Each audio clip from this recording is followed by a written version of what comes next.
পলাশবাড়ী উপজেলা বিএনপির সভাপতি যে ভিডিও ক্লিপ আমরা দেখতে পাচ্ছি ইতিমধ্যে, যে উনি বলেছেন যে টাকা দিলে এই বিএনপিতে সব হয়।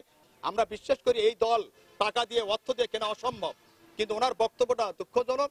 আমরা এটা তীব্র নিন্দা প্রতিবাদ জানাই এবং সামাদ ভাইয়ের এই বক্তব্যের পরিপ্রেক্ষিতে আমরা ঊর্ধ্বতন কেন্দ্রীয় নেতাবৃন্দুর কাছে তার সুষ্ঠু তদন্ত করে তার বিরুদ্ধে সাংগঠনিক ব্যবস্থা নেওয়ার জন্য আহ্বান রাখছি।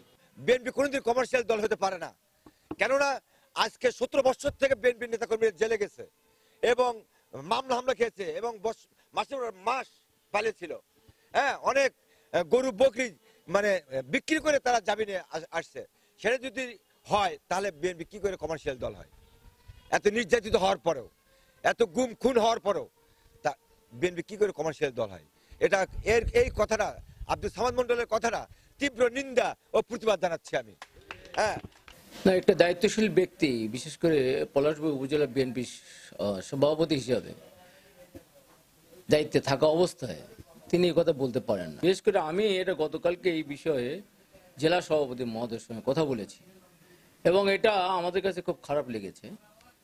বিএনপি এমন এক সময়ে গঠন হয়েছে যখন দেশে হাল ধরার মতো লোক ছিল না, তখন থেকে বিএনপি মানুষের মাঝে একটা ভালো দল হিসেবে পরিগণিত। এখন পর্যন্ত বিএনপি বিরাট একটা টিম সারা বাংলাদেশে রয়েছে। বিএনপি কখনোই কমার্শিয়াল দল ছিল না, এখনো নাই, আগামীতেও থাকবে না। বিএনপি সাধারণ মানুষের মধ্যে জাতীয়তাবাদের আদর্শকে প্রতিষ্ঠিত করার জন্য বিএনপি একটি রাজনৈতিক দল এবং রাজনীতি এরা করে।